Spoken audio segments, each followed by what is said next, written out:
ইউরোপীয় কৌশল নাকি লাতিনের ফুটবল শৈলী? ক্লাব বিশ্বকাপের নকআউট পর্বে এমন একটা লড়াই দেখার অপেক্ষায় ফুটবল বিশ্ব। কোয়ার্টার ফাইনাল নিশ্চিতের মিশনে ব্যাংক অফ আমেরিকায় ইন্টার মিলানের মুখোমুখি হবে ফ্লুমিনেন্স। সামর্থ্য বিবেচনায় ম্যাচে এগিয়ে নেরাজ্জুরিরা, যদিও ফ্লুমিনেন্সও কম নয়।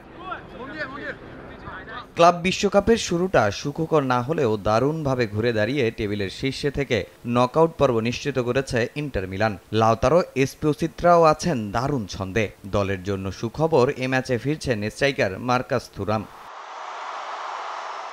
অন্যদিকে সবশেষ ৮ ম্যাচে অপরাজিত ফ্লুমিনেন্স। অভিজ্ঞ থিয়াগো সিলভার নেতৃত্বে রক্ষণভাগও তাদের অনেক শক্তিশালী, আক্রমণভাগও বেশ ভালো। এখন দেখার অপেক্ষায় শেষ হাসি কারা হাসে।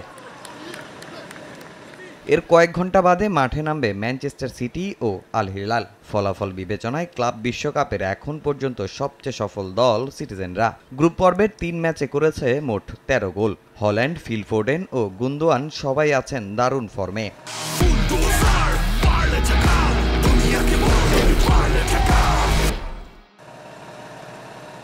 তবে আল হিলালের বিপক্ষে অতীত রেকর্ড সুখকর নয় সিটির। এর আগে ২০১২ সালে একমাত্র দেখায় ১-০ গোলে হেরেছিল সিটিজেনরা। যদিও অতীত ইতিহাস নয়, গার্দিওলার দুশ্চিন্তা ম্যাচের দিনের আবহাওয়া।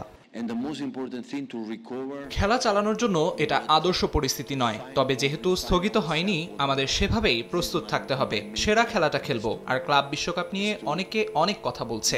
আমিও মনে করি মৌসুম শেষে যে সময়টা থাকে সেটা ফুটবলারদের বিশ্রামের জন্য।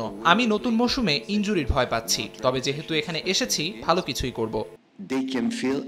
Saudi league champion Al Hilal club বিশ্বকাপেও আছে ভালো ছন্দে। প্রথম ম্যাচে রিয়াল মাদ্রিদকে রুখে দিয়েছে তারা। তবে সবচেয়ে বড় বিষয়, তাদের ডাগআউটে আছেন ইতালিয়ান মাস্টারমাইন্ড সিমোনে ইনজাগি। দায়িত্ব নিয়ে দলের রক্ষণভাগ শক্তিশালী করেছেন তিনি। তাদের জালে গোল দেয়া সহজ হবে না ম্যানচেস্টার সিটির। তামিম হোসেন, সময় সংবাদ।